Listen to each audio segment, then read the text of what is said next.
বর্তমানে যে ঐক্য হইতেছে এটা 1941-এর লাহোরে যে মওদুদি ইসলাম ছিল, এই মওদুদি ইসলাম প্রতিষ্ঠা করার জন্য আমাদের সবাইকে দাওয়াত দিতেছে তাদের সাথে এক হওয়ার।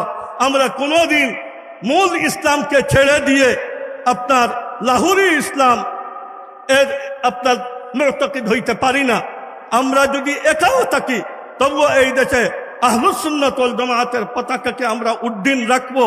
এইগুলা বেঁচে আসা একটা শক্তি ইনশাআল্লাহ বেঁচে আবার বঙ্গোপসাগরে পতিত হয়ে যাবে যদি আপনাদের সহযোগিতা আর সমর্থন আমাদের সাথে থাকে।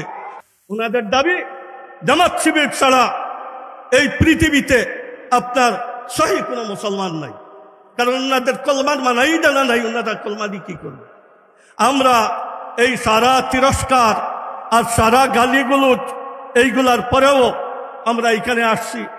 আমরা কি এই কথাকে বরদাস্ত করতে পারি যে আল্লাহ তাআলা প্রোগ্রাম করে প্রত্যেক নবীকে দিয়ে গুনাহ করাইছে?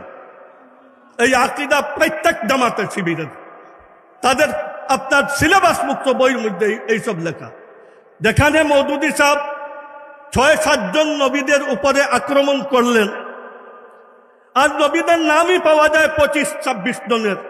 এখানে লক্ষাধিক আম্বিয়ায়ে কেরামকে আল্লাহ প্রোগ্রাম করে গুনাহ করাইছেন, এই কথাটা উনি জানলেন। এর মানে নতুন একটা আপনার নিজস্ব ইসলাম। বর্তমানে যে ঐক্য হইতেছে এটা 1941-এর লাহোরে যে মওদুদি ইসলাম ছিল, এই মওদুদি ইসলাম প্রতিষ্ঠা করার জন্য আমাদের সবাইকে দাওয়াত দিতেছে তাদের সাথে এক হওয়ার। আমরা কোনোদিন মূল ইসলামকে ছেড়ে দিয়ে আপনার লাহোরি ইসলাম এর আপনার মুতাকিদ হইতে পারি না। আমরা যদি একাও থাকি তবুও এই দেশে আহলুস সুন্নাত ওয়াল জামাআতের পতাকাকে আমরা উড্ডীন রাখবো। এইগুলা বেঁচে আসা একটা শক্তি ইনশাআল্লাহ বেঁচে আবার বঙ্গোপসাগরে পতিত হয়ে যাবে যদি আপনাদের সহযোগিতা আর সমর্থন আমাদের সাথে থাকে।